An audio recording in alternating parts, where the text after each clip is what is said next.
Gotta get going. The banquet starts. Are Mother and Dad here? Warren, are you feeling all right? Mom and Dad have been dead for years. Really? You must get your brains on. I don't want you embarrassing us at the gala. I don't understand. Anne takes out a camera and begins to take photos of Warren. What are you doing? Oh, we just want to make sure we don't forget what you look like. Forget what I look like? You've changed so much, Warren. Oh, the weight, the scraggly beard. Tomorrow what? You turn into a beetle? We have to get going. Warren, I've asked the nurse to get you a much better room. We'll stop by at the gala, okay?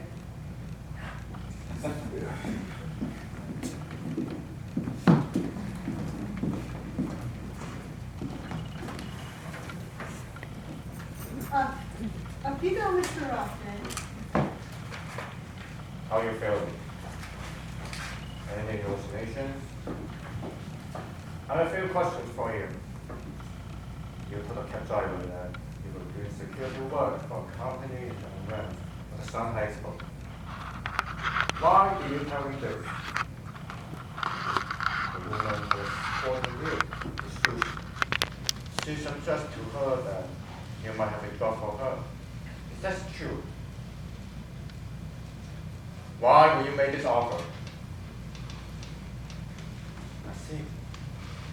According to our records, you have virtually no sleep for several days at the time you meet me. Didn't this concern you? Why do you think you couldn't sleep? I have a lot on my mind. Such as, The financial meltdown, my own finances, relationship issues with my partner. My friends were all gone from Shanghai. I was feeling very alone. that was all? I wasn't sleeping, yes, but I still felt strong. Almost like a lion on the hunt. Which is why you attacked the man at the door? Well, that was a bit foolish, but yes, why I attacked the man at the door. And stole the cap? Yes. Didn't you realize you could have been injured? You were killed. Not at the time. Why do you think Arlie was responsible for trashing your apartment? She admitted it. By the way she acted when I confronted her, she ran from the apartment. Even before then, she had been acting strangely, attacking me for not eating and not sleeping. And she said that my insomnia was causing her not to sleep. And she was losing face because of it. Before you admitted, you punched Mr. Q in the stomach. It was your friend. Why would you punch him? I was angry. I was tired. I blamed him for all these crazy things that were happening to me. Were I training him? I don't know. He kept forcing me to see doctors and change hotels and eat. Always more food. I kept asking myself, how did he be taking so much time off work? It all seemed so bizarre. At times, he seemed to be mocking me. Why were you so anxious to talk to the American consul? What were you afraid of? Well, that my life was in danger. I wanted to get out of Shanghai. I wanted someone to know what I was going through and maybe confirm that I wasn't losing my mind. Do you still feel that way? I suppose so. I'm here in this hospital, right? I have no one to talk to. Am I being paranoid or persecuted? What would you have me do? Let me see someone from the American consulate. That's it? Yes.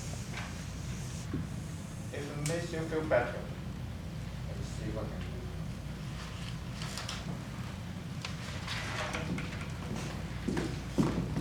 do. Mr. Rothman, my name is John. I represent the West Consulate here in Shanghai.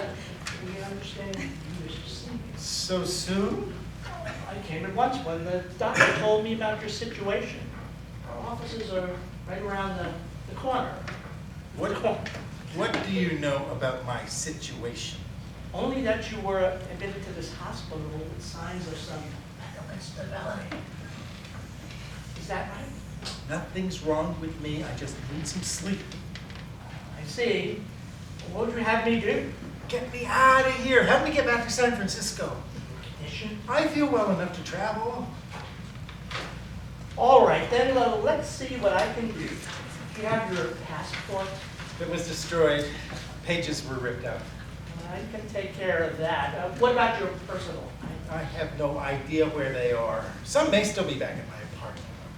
All I have are the clothes I came with. I'll look into it. Don't worry. Who should we notify that you'll be returning to the state? My partner, Frederick. Is he prepared to come to Shanghai to assist you? I'm sure. Well, then I'll get in touch with him immediately. He should be here by tomorrow. If all goes well, I can get you out of here. That would be great. Thank you so much. Black. What's up? After a few days, I moved to a brighter, much more spacious room. One of the nurses enters and fusses around my bed. How did you sleep, Mr. Rothman? Very well. Oh, you look much better. I feel much better. The doctor says you can move around the hospital if you want, as long as you take your pills. Or do I need to inject you? She mimics giving me an injection, then thrusts a small cup of pills at me before turning around to check my chart and adjust my bedding. Oh, I almost forgot. You have a visitor. She says you two are old friends. She exits. And a moment later, Alex, Q's boss at the law firm and an old friend of mine enters the room. She's dazzlingly beautiful, impeccably dressed, with a wide brim hat, a tan and silk blouse, tan suit, silk blouse, and very high heels. She's holding a large box in her hand. Lauren! Guess what I have, sweetie? Alex? You? Well, hey, who'd you expect? Mal? I don't know what to say. Glad to see me? You're the best thing I've seen in weeks. Oh, that's better. Now, guess what's in the box? Shoes? Come on, use your imagination. What do I know about you? That you love, and I mean love, Pastry? pastries, millions on Mouget Road, tons of them. She opens the box to show Lauren bread, croissants, macaroons, danishes, eclairs, and other fine pastries. I heard that you haven't been sleeping or eating much, and we have to get your energy I up. don't know what to say. Say nothing, eat. Now, tell me what's been going on. Q says you've been on a strange journey, running around the city, attacking guards, punching the poor man. That doesn't sound like you. It's Q's not who I thought he was. Q? Not what you thought? He's one of the finest men and best colleagues I've ever known. No, that's what I would have said a few weeks ago, 2 weeks ago. But his behavior... What? Trying to take care of you? Feeding you? Getting you admitted to this fine hospital? Come on, Warren, you're being too hard on him. Maybe. But why would he take so much time off? Doesn't he have work to do? And who is this assistant of his? Susie? Well, she'll do anything for him. I don't trust him. I don't trust his motives. Oh, nonsense, Warren. Enough of this ridiculous talk. It is time to celebrate your return to health. Now ask the staff to come in. We've got some pastries to demolish. Nurses, doctors, orderlies begin to filter into the room. They spy the pastries again. I start chatting with them. As I do, Alex and Dr. D step away from my bed and begin a private conversation. So, how's he doing? Oh well, afraid. Despite all we've done? Despite everything, sleep deprivation, physical intimidation, dehydration, The ephedra? his uneven enough to kill an elephant. He will awake for more than 2 weeks straight. He's been hallucinating, seeing things, making some poor decisions. But one tough bird, and the hole where the weekly induces stroke seems to have vanished. Damn. Okay, where does that leave us? Shaking eyes. No paddle. Thanks to your incompetent assistant. So we go to plan B. Which is? We need to discredit anything he might say about his treatment in the hospital. Better yet, we need to get him to like us, so we keep him few more days. Be nice with him, then send him home. Meantime, we need absolutely airtight documentation. There can be no question that he needed to be treated here at the hospital. Which means... Authorization papers for his partner Frederick and sister Anne. A record of his behavior before and during his stay with us. And one more thing. I need you to write a letter from the U.S. consulate confirming his illness. A forgery? Well, that could get us in deep trouble. Don't worry. We can handle the Americans. Can you handle the letter? Well, I do have a friend at the consulate. I could probably get hold of some stationery. If not, I'm sure I can crib something from the internet. Good. Make it happen. What about Q? He wants to keep his job. And his assistant? Same thing. What about our and family? Oh, we've paid them well. Well, scared the hell out of them. Frederick. Can we count on him? He's the unknown, but worst case is that he turns on us after Warren gets back to the States. He can't do much damage there. He'd have to have some explaining to do to Warren if he tries. Just make sure everything's locked up. We can't go this far only to screw up at the end. I hear you. Blackout. 2 days later, Q enters Alex's office. He's off? Gwen left this afternoon. No problems? Some last-minute drama. Frederick insisted on bringing the IE and her son with him when he picked up Warren from the hospital. Warren was not happy. I kept tabs on them. She behaved herself near as I could tell, but I have no idea what Frederick was thinking. You should have seen the IE lugging Warren's suitcase to the cab. Almost enough to make me laugh. And Frederick? Theirs is a very strange relationship. I have no idea what goes on between them. All I know is that he seems all too willing to help us. I think he really believes that Warren is mentally ill. You really trust him? As much as you can trust an American. We still need to keep an eye on him. You're from Chongqing, aren't you? Yeah, folks still live there. Why? The Mafia is active in Chongqing, if I'm not mistaken. Sure are. They pretty much rule parts of the city. Black societies, they're called. The tentacles reach throughout the country. Drug dealing mostly. And outside the country? Macau, Taiwan, Vietnam. San Francisco? So I've heard. So if we wanted to go after someone in San Francisco, Like Warren. what I'm thinking? And why would we do that? Keep him quiet. Threaten him in case he has any crazy ideas about telling his story. We can get the message out to him that his ordeal didn't end when he stepped off the plane. Frederick can be used to plant the fear. You don't really think he tried to come after us? Why not?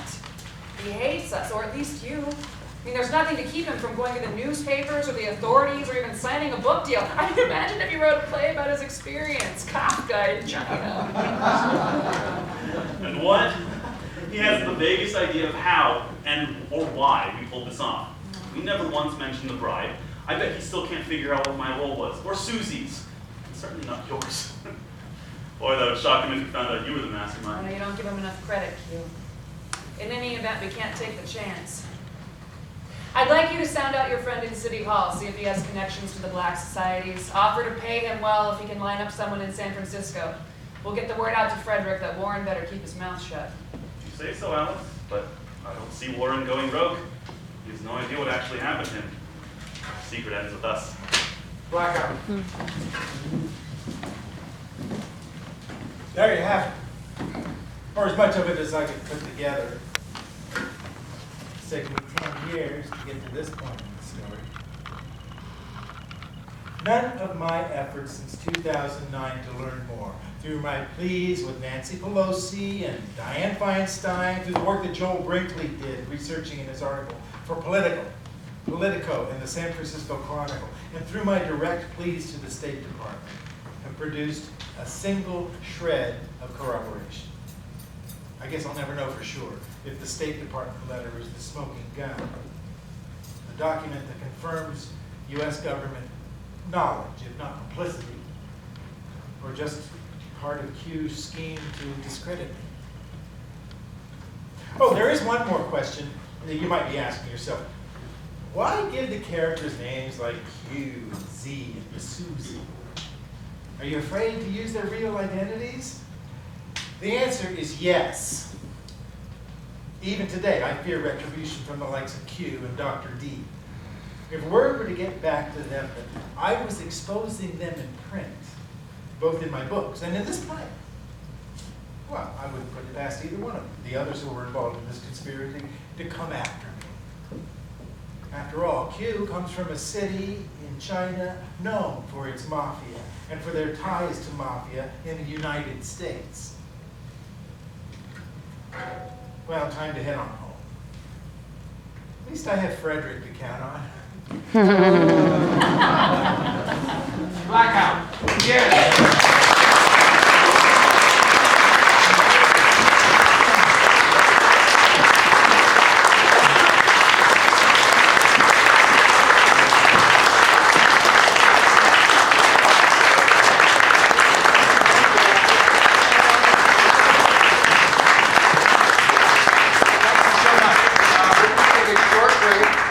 Discuss the play. I hope you can join us for that discussion. Short break.